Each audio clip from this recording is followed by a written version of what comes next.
అసత్య ఆరోపణలు చేసి అమలు కానటువంటి హామీలను ప్రజలకు ఇచ్చి అడ్డదారిలో గద్దెనెక్కిన కాంగ్రెస్ పార్టీ బీఆర్ఎస్ పార్టీపై ఆరోపణలు చేయడం సిగ్గుచేటన్నారు. వరంగల్ పశ్చిమ మాజీ ఎమ్మెల్యే దాస్యం వినయ్ భాస్కర్ బుధవారం హన్మకొండ బీఆర్ఎస్ పార్టీ జిల్లా కార్యాలయంలో ఆయన మీడియా సమావేశాన్ని నిర్వహించారు. ఈ సందర్భంగా ఆయన మాట్లాడుతూ ఇచ్చిన హామీలు అమలు చేయకుండా బీఆర్ఎస్ పార్టీపైనే ఆరోపణలు చేయడం హేయమైన చర్య అని ఆయన అన్నారు. అనంతరం హన్మకొండలోని బీఆర్ఎస్ జిల్లా పార్టీ కార్యాలయంలో నిర్వహించిన ఫ్రీ క్రిస్మస్ వేడుకలలో కుటుంబ సభ్యులతో కలిసి పాల్గొన్నారు.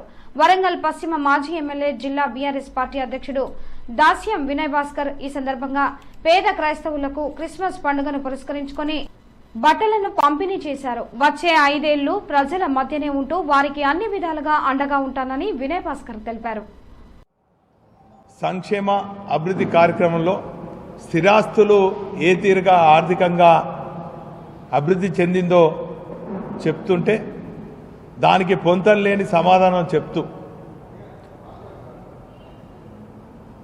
అంత సీనియర్ శాసనసభ్యుని ఏలన చేస్తూ గేల చేస్తూ ఈరోజు పొంతం లేని సమాధానాలను చెప్తున్నటువంటి కాంగ్రెస్ ప్రభుత్వాన్ని చూసి ప్రజలు నవ్వుతున్నారు.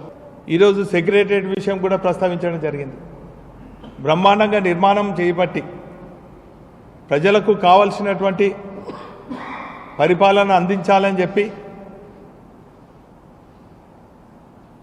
ఇటు ముఖ్యమంత్రి గారు మంత్రులు కావలసినటువంటి